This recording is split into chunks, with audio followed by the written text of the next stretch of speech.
सादर प्रणाम। मैं नीरजा चौधरी एक बार फिर आपके अपने चैनल इन्फोनी कॉर्नर में आप सभी का स्वागत एवं अभिनंदन करती हूँ। आज का जो हमारा टॉपिक रहेगा मानव रोग। हम पढ़ेंगे कि जो मानव में रोग होते हैं उनके क्या क्या कारण है। एक्चुअली क्या होता है कि हम रोग के विषय में जब बात करते हैं तो एक सबसे पहले स्वस्थ शरीर की चर्चा कर लेते हैं। हम क्या कहते हैं कि जो व्यक्ति बीमार नहीं है वो स्वस्थ है, यानी कि वही हेल्दी है। एक्चुअल में ऐसा नहीं है। हम एक साधारण से परिभाषा के तौर पर या साधारण से रूप में हम यही कहते हैं कि जो भी व्यक्ति बीमार नहीं है वो व्यक्ति हम क्या कहते हैं, स्वस्थ है।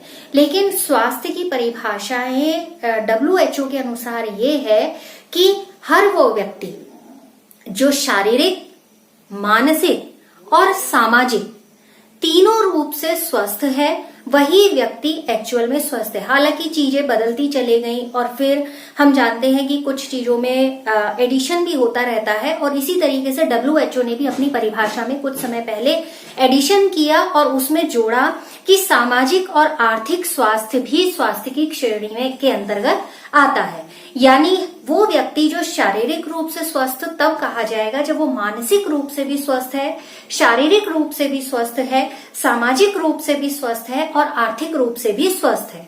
तो स्वास्थ्य की परिभाषा बहुत ब्रॉड है, मात्र इतनी नहीं है कि रोग शरीर में नहीं है तो वो व्यक्ति स्वस्थ है।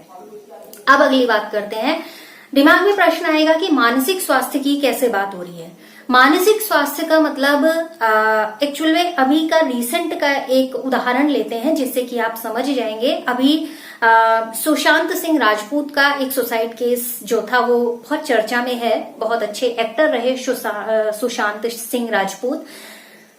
वहां पर जो उनके सुसाइड के पीछे जो तथ्य आ रहे हैं वो ये आ रहे हैं कि वो डिप्रेशन में थे। डिप्रेशन मतलब क्या हुआ कि मानसिक स्थिति हमारी ऐसी थी जो हमारे विचारों पर नियंत्रण नहीं रख पा रही थी, यानी कि मानसिक रूप से व्यक्ति स्वस्थ नहीं है। और जब व्यक्ति मानसिक रूप से स्वस्थ नहीं है तो वह शारीरिक रूप से भी स्वस्थ नहीं है और विभिन्न तरीके के विचार व्यक्ति को कई बार नकारात्मकता से घेर लेते हैं। बहुत ज्यादा नेगेटिविटी हमारे चारों ओर हो जाती है और इसका जो बैड इफेक्ट है वो हमारे शरीर पर पड़ता है और हम बीमार रहना शुरू कर देते हैं या शरीर अस्वस्थ महसूस करना शुरू कर देता है। दरअसल हमारे शरीर की स्वस्थता हमारे विचारों पर निर्भर होती है, क्योंकि हम जानते हैं हमारी बॉडी के अंदर जितने भी फ्लूइड हैं उनका कंट्रोल या बैलेंस फॉर्म में सीक्रेशन होना बहुत ज्यादा जरूरी है। अगर वो बैलेंस्ड फॉर्म में सीक्रेट नहीं हो रहे हैं इट मीन्स कोई ना कोई डिसऑर्डर फॉर्म में या कोई ना कोई डिजीज फॉर्म में हमारे सामने आएगा। तो यहाँ पर जो बात कर रहे हैं हम बहुत जनरली बात करेंगे, जिसमें हम बात करेंगे कि जो वायरस हैं उनके द्वारा होने वाले रोग, हम पढ़ेंगे बैक्टीरिया हैं उनके द्वारा होने वाले रोग, प्रोटोजोन्स और कुछ हेलमिन्ट्स हैं उनके द्वारा होने वाले रोगों के बारे में। इनमें सबसे पहले एक वर्ड आता है। हम जब रोग की यानी कि डिजीज की बात करते हैं तो एक शब्द हमारे सामने आता है रोगजनक। रोगजनक जिसको हिंदी इंग्लिश में हम बोलते हैं पैथोजेंस। पैथोजन एक्चुअली होते क्या है पहले ये जान लेते हैं। हम कह रहे हैं कि शरीर के भीतर रोग उपस्थित होते हैं और ये रोग क्या मतलब कुछ ऐसे जीव होते हैं जो शरीर के भीतर प्रवेश करते हैं और शरीर के अंदर यानी कि बॉडी के अंदर एंटर करने के बाद वो बॉडी की जो एक बैलेंसिंग है उसको डिस्टर्ब करते हैं और जिस वजह से शरीर के अंदर रोग यानी कि बीमारियां आ जाती हैं। तो इस तरीके के जीवों को कहा जाता है पैथोजन। वो कुछ भी हो सकते हैं, वायरस भी हो सकते हैं, बैक्टीरिया भी हो सकते हैं, प्रोटोजोआ भी हो सकते हैं और हेलमिन्ट्स भी हो सकते हैं। अब यहाँ पर अगर हम क्रम से बात करें, जैसे कुछ ऐसे भी जीव होते हैं जब हमारे जो इंटेस्टाइन है उसके अंदर एंटर करते हैं तो इंटेस्टाइन के अंदर एंटर करने के बाद वो जीव वहां पर तभी सुरक्षित रह सकते हैं या वो तभी वहां पर जीवित रह सकते हैं जब उन्हें स्टमक के लो पीएच में अपने आप को जीवित रखने की क्षमता डेवलप हो गई हो। साथ ही साथ क्योंकि स्टमक का पीएच क्या होता है, कम होता है, तो जिस वजह से वहां पर उन्हें एक ऐसी क्षमता का डेवलपमेंट करना जरूरी है कि वो लो पीएच में अपने आप को जीवित रख पाए। और दूसरी चीज जो अलग अलग तरीके के डाइजेस्टिव एंजाइम होते हैं यानी कि डिफरेंट डाइजेस्टिव एंजाइम होते हैं उन डिफरेंट टाइप के डाइजेस्टिव एंजाइम के प्रति उनमें एक रेजिस्टिविटी आ जाए, एक प्रतिरोध क्षमता हो जाए, तभी ये जीव इंटेस्टाइन में यहाँ पर जीवित रह सकते हैं। ठीक हो गया। अब यहाँ पर बात करें कि जो अलग अलग रोग हैं, जैसे हमने पैथोजेंस की बात की, तो इनमें सबसे पहले हम बात करेंगे यहाँ पर बैक्टीरिया की, यानी कि ऐसे रोगों की जो जीवाणु जनित रोग कहे जाते हैं। जो क्या कहे जाते हैं? जीवाणु जनित रोग, यानी कि ऐसे रोग जो बैक्टीरिया से होते हैं, जीवाणु जनित रोग। यहां जीवाणु जनित रोगों में सबसे पहले हम बात करेंगे साल्मोनेला टाइफी की। साल्मोनेला टाइफी, ध्यान में रखिएगा, पूरा नाम इसका लिखा ही है। साल्मोनेला टाइफी क्या है? इसकी वजह से होता है बुखार, जिसका नाम है टाइफाइड। ठीक है, ये बुखार होता है जिसका नाम है टाइफाइड। प्रश्न पूछा जाता है टाइफाइड किसकी वजह से होता है? पहला तो प्रश्न आपका यही आता है कि ये जीवाणु जनित है या विषाणु जनित है, या किस तरीके का पैथोजन की वजह से यहाँ पर ये रोग होता है। तो ये जीवाणु यानी कि बैक्टीरिया की वजह से होता है, और साल्मोनेला टाइफी इसके लिए रिस्पॉन्सिबल है। अब एक और प्रश्न इससे संबंधित है कि जब टाइफाइड की जांच होती है तो वो कौन सा टेस्ट होता है? ये प्रश्न बहुत ज्यादा कॉमन है। तो वो टेस्ट होता है विडाल टेस्ट। चलिए टेस्ट ही लिख देती हूँ। वो टेस्ट कौन सा होता है? Widal test. विडाल टेस्ट नाम है जिसके बाद परीक्षण के बाद ही रिजल्ट आता है कि टाइफाइड है या नहीं है। दूसरा यहां पर बात करेंगे स्ट्रेप्टोकोकस न्यूमोनी। स्ट्रेप्टोकोकस न्यूमोनी नाम से ही समझ में आ रहा होगा, हम बात कर रहे हैं यहाँ पर न्यूमोनिया की। ठीक है, स्ट्रेप्टोकोकस न्यूमोनी ये क्या होता है? निमोनिया के लिए रिस्पॉन्सिबल होता है। न्यूमोनिया इसके लिए जिम्मेदार होता है, यानी कि न्यूमोनिया किसकी वजह से होता है? फिर वही क्वेश्चन आता है, जीवाणु से होता है। और कौन इसके लिए रिस्पॉन्सिबल है? स्ट्रेप्टोकोकस न्यूमोनी रिस्पॉन्सिबल है। एक्चुअली ये जो न्यूमोनिया है इसमें होता क्या है? इसमें जो हमारे लंग्स हैं और जो हमारे एल्वुलाई है, एल्वुलाई मतलब जो हमारे एयर चैम्बर्स होते हैं, वायु कोष्ठ जो होते हैं, वो यहाँ पर संक्रमित हो जाते हैं, वो इन्फेक्टेड हो जाते हैं। और न्यूमोनिया डायरेक्ट इफेक्ट करता है किस पर? हमारे लंग्स यानी कि फेफड़ों पर। ठीक हो गया। अब क्या होता है इसमें जो हमारे, जिसमें हमने कहा कि एयर चैम्बर्स होते हैं, जो श्वसन क्रिया होती है, उसके बाद इसमें क्या होता है? यहाँ पर एक तरीके का फ्लूइड भर जाता है, जिसे सामान्य तरीके से बोला जाता है कि पानी भर गया है। ठीक है, तो इसमें एल्वुलाई का इन्फेक्टेड हो जाना और लंग्स का इन्फेक्टेड हो जाना मेन है। इसके अलावा भी कुछ रोग हैं जो जीवाणुओं के द्वारा होते हैं, जैसे क्या होता है? प्लेग। ठीक है, प्लेग हो गया। इसके अतिरिक्त हमारे और अन्य रोग हैं, आप चाहें तो उसकी लिस्ट अलग से बना सकते हैं, जैसे डिप्थीरिया हो गया। मैं पूरे नाम लिख दे रही हूँ। आपको एक चीज और बता दूं, जब ये हमारा आज का टॉपिक कंप्लीट होगा तो हम उसके बाद एक शॉर्ट ट्रिक पढ़ेंगे, जिसके माध्यम से, क्योंकि एक एक नंबर के प्रश्न पूछे जाते हैं, जिसके माध्यम से हम उन्हें इजीली लर्न कर सके। तो जैसे क्या हो गया? प्लेग हो गया, डिप्थीरिया हो गया, सिफिलिस हो गया, टिटनेस हो गया। ये सारे के सारे रोग क्या है? जीवाणुओं से जनित है। ठीक है, तो इनके आप नाम ध्यान में रखिएगा। जैसे हमने टाइफाइड पढ़ा ही है, न्यूमोनिया पढ़ा ही है, इसके अलावा जो हैजा है वो भी इसी की श्रेणी में आता है। और यहाँ पर जो अन्य रोग हैं, जैसे काली खांसी है, वो भी इसी की श्रेणी में आता है। तो ये रोग किसके द्वारा जनित होते हैं? जीवाणुओं यानी कि बैक्टीरिया के द्वारा होने वाले ये रोग। ठीक, अब बात करते हैं यहाँ पर दूसरे रोग की, यानी ऐसे रोग जो विषाणुओं के द्वारा होते हैं, वायरस के द्वारा होते हैं। और आजकल जहां भी वायरस का नाम आ रहा है तो सबसे पहले दिमाग में कोरोना ही यानी कि कोविड-19 ही घूमता है। ठीक है, तो मनुष्य में सबसे ज्यादा जो इन्फेक्शन करने के लिए रिस्पॉन्सिबल वायरस है, वो वायरस है राइनो वायरस। वो कौन सा वायरस है? Rhino virus. ये राइनो वायरस रिस्पॉन्सिबल किस लिए है? राइनो वायरस रिस्पॉन्सिबल है, जो मोस्टली हम देखते हैं जैसे ही मौसम चेंज होता है तो क्या होता है? जुकाम हो जाता है। यहाँ लिख देती हूं मैं, विषाणुओं के द्वारा होने वाला रोग। यानी विषाणु जनित रोग। तो इससे क्या होता है कि जुकाम हो जाता है, और ये राइनो वायरस किसको इन्फेक्टेड करता है, यानी कि कहां पर संक्रमण करता है, जो हमारा रेस्पिरेटरी ट्रैक्ट होता है, रेस्पिरेटरी ट्रैक्ट, उस रेस्पिरेटरी ट्रैक्ट को ये इन्फेक्टेड करता है, यानी कि श्वसन का जो पूरा पथ है, उस श्वसन पथ को ये इन्फेक्टेड करता है। इसमें क्या होता है, हालांकि जनरली जो जुकाम है वो 2 से 3 दिन के अंदर ठीक हो जाता है, लेकिन संक्रमण इससे हो जाता है क्योंकि जब कोई व्यक्ति छींकता है या खांसता है तो उसके जो छोटे छोटे ड्रॉपलेट्स होते हैं वो दूसरे व्यक्ति को संक्रमित कर सकते हैं और कर भी देते हैं।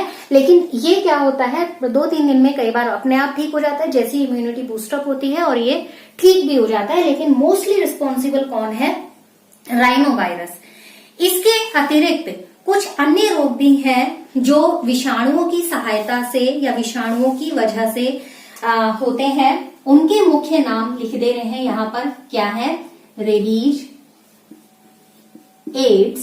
एड्स के बारे में बहुत सारी डिटेल, बहुत कुछ चला था जब एड्स के बारे में अवेयरनेस फैली थी, ऐसी रेबीज के लिए। और आजकल इसका स्थान किसने ले लिया, कोरोना ने ले लिया।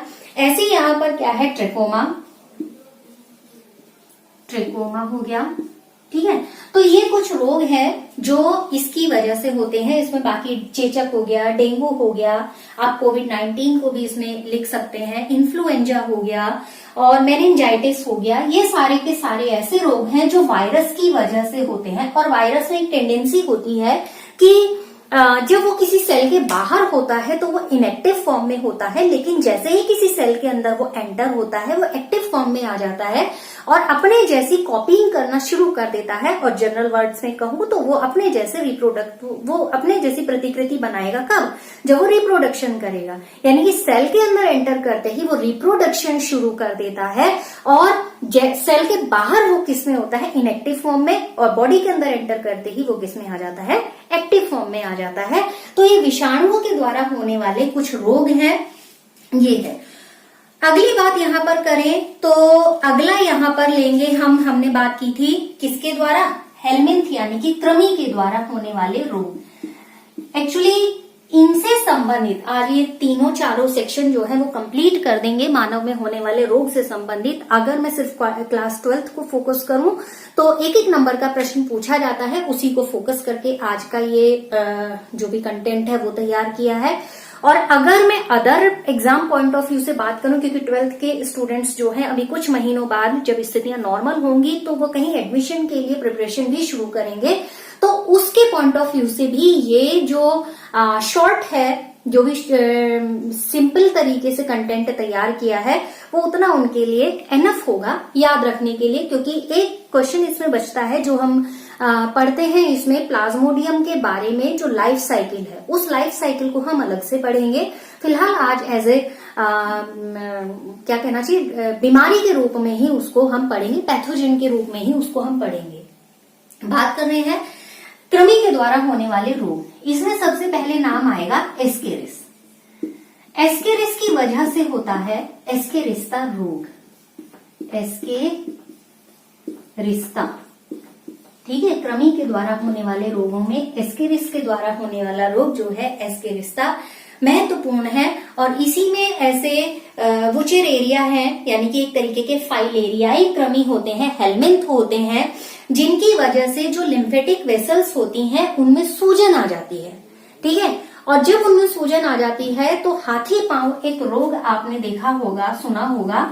इसमें क्या होता है कि पैर बहुत ज्यादा मोटे हो जाते हैं, एलिफेंटिएसिस जिसको बोला जाता है, या एलिफेंशिएसिस जिसको बोला जाता है। प्रोनाउंसिएशन का डिफरेंस है, आप जैसे उसे प्रोनाउंस करना चाहें। और सामान्य तरीके से इसको बोला जाता है फाइलेरिया, ठीक है। ये किसकी वजह से होता है, ये होता है वुचेरेरिया की वजह से, यानी कि वुचेरेरिया फाइलेरियाई हेलमिंथ है, जिनकी वजह से एक तरीके का ये शोथ होता है। जैसा कि आपको इसमें जो नीचे वाला पार्ट है वो बहुत ज्यादा सूज गया है, फैल गया है, इसमें लिम्फेटिक वेसल्स बहुत ज्यादा स्वेलअप हो जाती हैं, उनमें शोथ हो जाता है, ठीक है। अब इसके बाद बचता है कि जो प्रोटोजोआ के द्वारा रोग होते हैं उनके बारे में हम बात करते हैं। प्रोटोजोआ के द्वारा कौन से रोग होते हैं? प्रोटोजोआ के द्वारा होने वाले रोग में सबसे पहले हम लेंगे यहाँ पर अमीबा के संदर्भ में। ठीक है, अमीबा के संदर्भ में जब हम बात करेंगे तो इसमें क्या होता है, एंट अमीबा हिस्टोलिटिका है। एंट अमीबा इंपॉर्टेंट है, इसको ध्यान में रखिएगा। एंट अमीबा हिस्टोलिटिका, इसकी वजह से क्या होता है, इसकी वजह से होता है यहाँ पर एक रोग जिसको बोला जाता है अमीबिएसिस। क्या बोला जाता है? अमीबिएसिस। ठीक है, एक तरीके की डिसेंट्री होती है, लूज मोशन हो जाते हैं, और कारण ये होता है कि जब इन्फेक्टेड फूड खा लिया जाता है तो उस इन्फेक्टेड फूड की वजह से एक तरीके का इन्फेक्शन हो जाता है, लूज मोशन हो जाते हैं। और ये एंट अमीबा हिस्टोलिटिका पाया कहाँ जाता है, ये एक अच्छा प्रश्न है यहाँ पर। ये एंट अमीबा हिस्टोलिटिका पाया जाता है मनुष्य की आंत में। ठीक है, आंत लिखा है मैंने, आप कैसे भी लिख सकते हैं उसे, आंत भी लिख सकते हैं, आंत्र भी लिख सकते हैं, और आंत भी लिख सकते हैं। और यहाँ पर इंटेस्टाइन की बात कर रही हूं अगर मैं इंग्लिश की बात करूं। हमने बात किया यहाँ पर प्रोटोजोआ के ही संदर्भ में, हम जैसे एंट अमीबा हिस्टोलिटिका की हम बात कर रहे हैं। इसी में अभी जब शुरुआत हमने की थी तो हमने बोला था प्लाज्मोडियम के बारे में। जो प्लाज्मोडियम है, प्लाज्मोडियम, इसकी 3 अलग अलग प्रजातियां हैं। ये अलग अलग प्रजातियों के आप नाम ध्यान में रखेंगे। पहला इसमें क्या होता है, प्लाज्मोडियम वाइवेक्स। मैं शॉर्ट में सिर्फ लास्ट स्पीशीज उसकी लिख रही हूं और यहाँ प्ला करके लिख दे रही हूं, पूरा है प्लाज्मोडियम वाइवेक्स। दूसरा है प्लाज्मोडियम मलेरियाई। ठीक है, 3 स्पीशीज की हम बात कर रहे हैं। और तीसरा यहाँ पर है, क्योंकि 2 तो ये हो गए, प्लाज्मोडियम वाइवेक्स, प्लाज्मोडियम मलेरियाई, और यहाँ तीसरा है प्लाज्मोडियम फेल्सीपेरम। अब देखिए, फेल्सीपेरम इंपॉर्टेंट है। क्यों इंपॉर्टेंट है? कई बार प्रश्न ऐसा पूछा जाता है कि प्लाज्मोडियम की इन तीनों स्पीशीज में से सबसे ज्यादा जो डेंजरस स्पीशीज है वो कौन सी है? तो इनमें सबसे ज्यादा जो डेंजरस स्पीशीज है वो है फेल्सीपेरम। फेल्सीपेरम से एक्चुअली होता क्या है, एक मेलिग्नेंट नाम का रोग होता है जो कि बहुत ही ज्यादा खतरनाक होता है। कौन सा रोग होता है? मेलिग्नेंट। मेलिग्नेंट नाम का एक रोग होता है जो प्लाज्मोडियम फेल्सीपेरम की वजह से होता है, और इसलिए सबसे ज्यादा फेटल स्पीशीज बोला जाता है प्लाज्मोडियम की। इसको, ये बहुत इंपॉर्टेंट है, इसको आप ध्यान में जरूर रखिएगा। इसमें क्या होता है एक्चुअली, जो प्लाज्मोडियम की अलग अलग जाति है, ये जो स्पीशीज मिल रही है यहाँ पर, मलेरिया के लिए रिस्पॉन्सिबल है, वो मेलिग्नेंट के लिए रिस्पॉन्सिबल है। और जनरल क्वेश्चन आएगा कि जो प्लाज्मोडियम है वो किस तरीके का पैथोजन है, बैक्टीरिया है, वायरस है, प्रोटोजोन है, या हेलमिंथ कैटेगरी में आता है, तो आप उसको बताएंगे कि ये प्रोटोजोन कैटेगरी में आता है। क्लियर हो गया?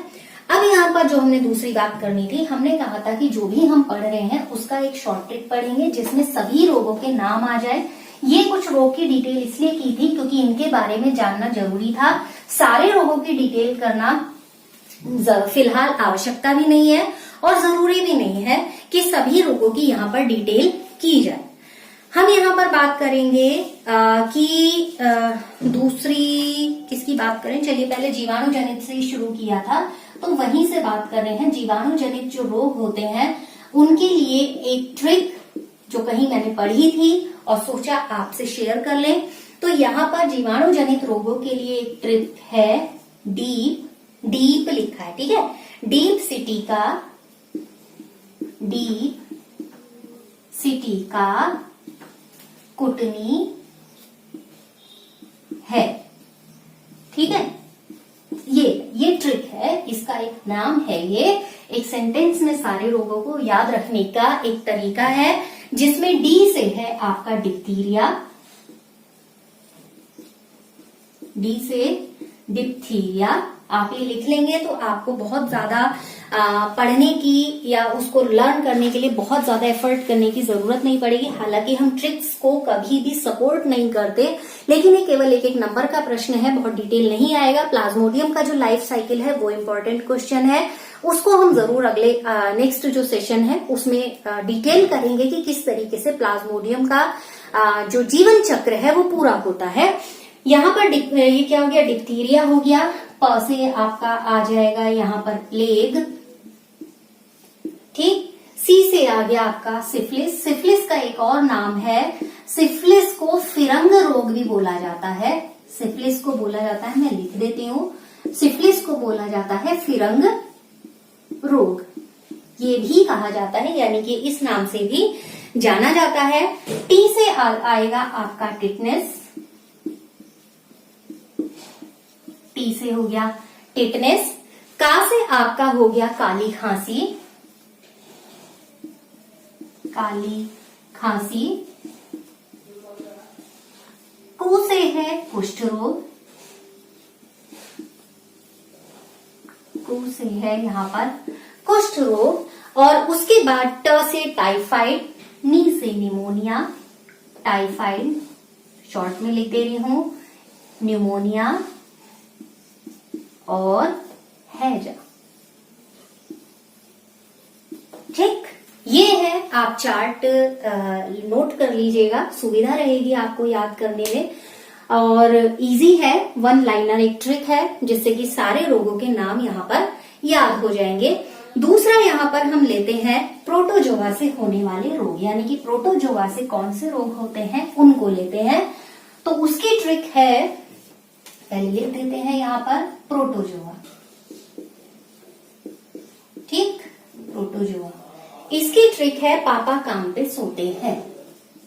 कहिएगा नहीं घर पर पापा काम पे सोते हैं, सोते हैं, ठीक। ये है यहाँ पर एक लाइन की ट्रिक। मैं फिर कह रही हूं, हम ट्रिक्स को सपोर्ट नहीं करते हैं, केवल एक अच्छे से यहाँ पर लर्न किया जा सके, क्योंकि बहुत डिटेल की अभी जिस लेवल का हम पढ़ रहे हैं उसमें बहुत डिटेल की जरूरत नहीं है। तो उसके लिए याद करने का इजी तरीका हो सकता है, और लर्निंग के लिए कोई भी शॉर्ट ट्रिक्स नहीं होती हैं। सिर्फ हम अगर कहीं सपोर्ट करते हैं तो ये रोग याद करने में जरूर कह देते हैं कि इसको याद करा जाए। देखिए, पापा से पायरिया जो कि दांतों से संबंधित रोग है, ठीक है। दूसरा का से कालाजार। कालाजार, ठीक। मां से है मलेरिया।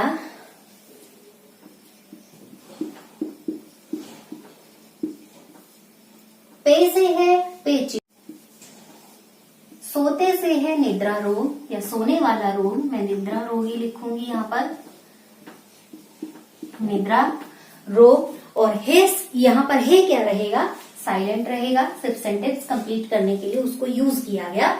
तो पापा काम पे सोते हैं मतलब पायरिया, कालाजार, मलेरिया, पेचिश और निद्रा रोग, यानी कि सोने वाली जो बीमारी है वो हो गया।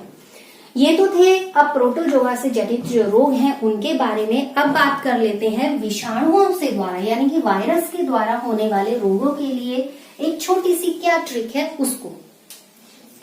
विषाणु से होने वाले यानी कि वायरस से होने वाले रोगों के लिए है रेखा हमें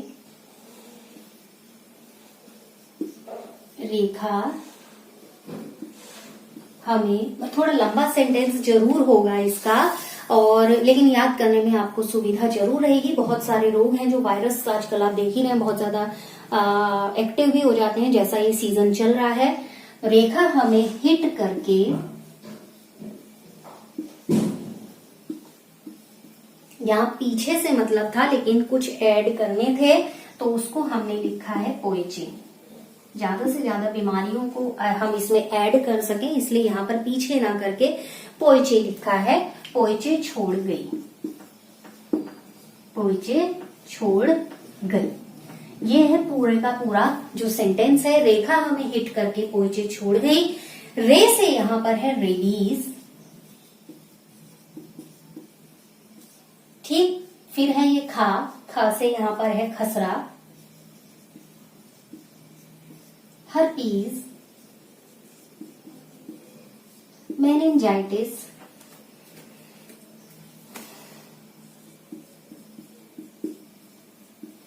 मेनिंजाइटिस।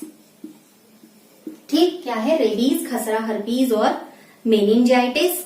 यहां ही से होगा हिपेटाइटिस, हिपेटाइटिस। ट से यहां पर होगा ट्रिकोमा,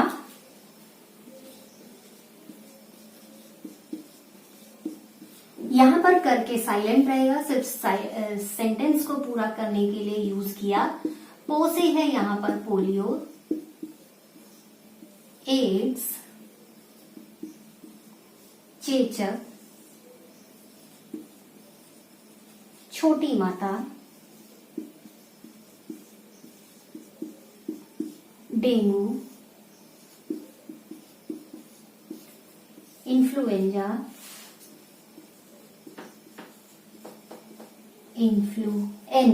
और ग से यहां पर होगा गलशोथ, जो गोइटर की बात कर रहे हैं। ग से यहां पर क्या होगा? गलशोथ। ठीक है, जो गोइटर की बात हो रही है वो। ठीक, तो ये है विषाणुओं से होने वाले रोग, जो वायरस से रोग होते हैं वो। फिर से रिपीट कर दे रही हूँ, क्या ट्रिक थी? रेखा हमें हिट करके पोइचे छोड़ गई, यानी कि रे से रेबीज, ख से खसरा, ह से हर्पीज, मे से मेनिंजाइटिस, ही से हिपेटाइटिस, ट से ट्रिकोमा। करके साइलेंट है बिकॉज सेंटेंस को कंप्लीट करना था। पोइचे, पो से पोलियो, ए से एड्स, चे से चेचक, और छ से छोटी माता है, ड से डेंगू है, ग से गलशोथ है, और ई से इन्फ्लुएंजा है। तो ये कुछ ट्रिक्स थी। और आज का जो सेशन हमारा रहा उसमें लगभग ऑलमोस्ट जितने पैथोजन से होने वाली डिजीज थी हमने उसको कंप्लीट किया। यहाँ पर एक और प्रश्न आता है कि हमें स्वस्थ रहना है या हम बीमार पड़ते हैं तो उसके क्या कारण होते हैं। देखिए, बीमार पड़ने के कई कारण होते हैं।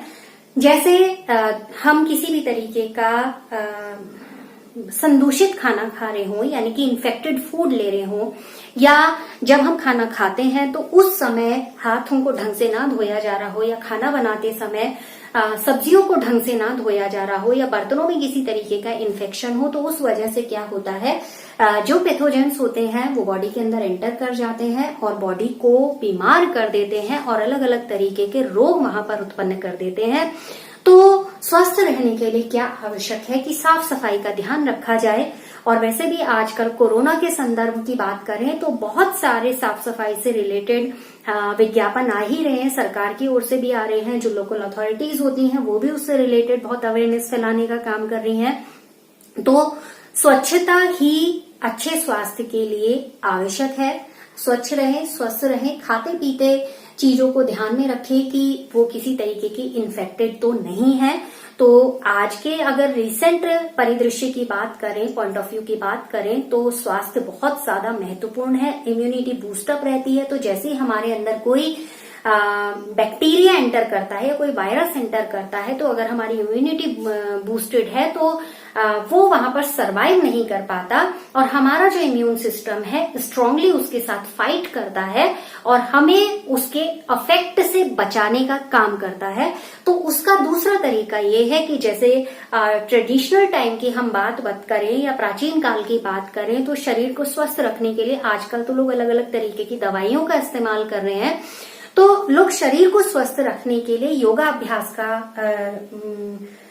यूज करते थे, क्योंकि योग जो होता है हमारे शरीर के साथ साथ हमारी जो मेंटल पावर है उसको भी स्ट्रॉन्ग करता है, हमारी जो स्पिरिचुअल पावर है उसको भी स्ट्रॉन्ग करता है और ऑल ओवर हमें हेल्दी बनाने में हेल्प करता है, एक मेंटल पीस देता है, जिसकी वजह से जो इंटरनली फ्लूइड सीक्रेशन होता है वो फ्लूइड सीक्रेशन बैलेंस होता है और बहुत से रोगों में वो निदान के लिए हेल्पफुल होता है। तो आज का फिलहाल सेशन हम इतनी ही बात करेंगे। नेक्स्ट सेशन में एक तो हमें अभी पढ़ना है प्लाज्मोडियम का जो लाइफ साइकिल है उसको, किस तरीके से वो इन्फेक्शन करता है और दूसरा हमें पढ़ना है कि जो हमारा इम्यून सिस्टम है वो कितने तरीके का होता है, उसकी बात करेंगे। तो फिलहाल आज का सेशन यही समाप्त करते हैं। आप लगातार हमारे साथ बने रहे। नेक्स्ट सेशन में आपसे जल्दी मिलेंगे। आप सभी का लगातार साथ बने रहने के लिए बहुत बहुत धन्यवाद।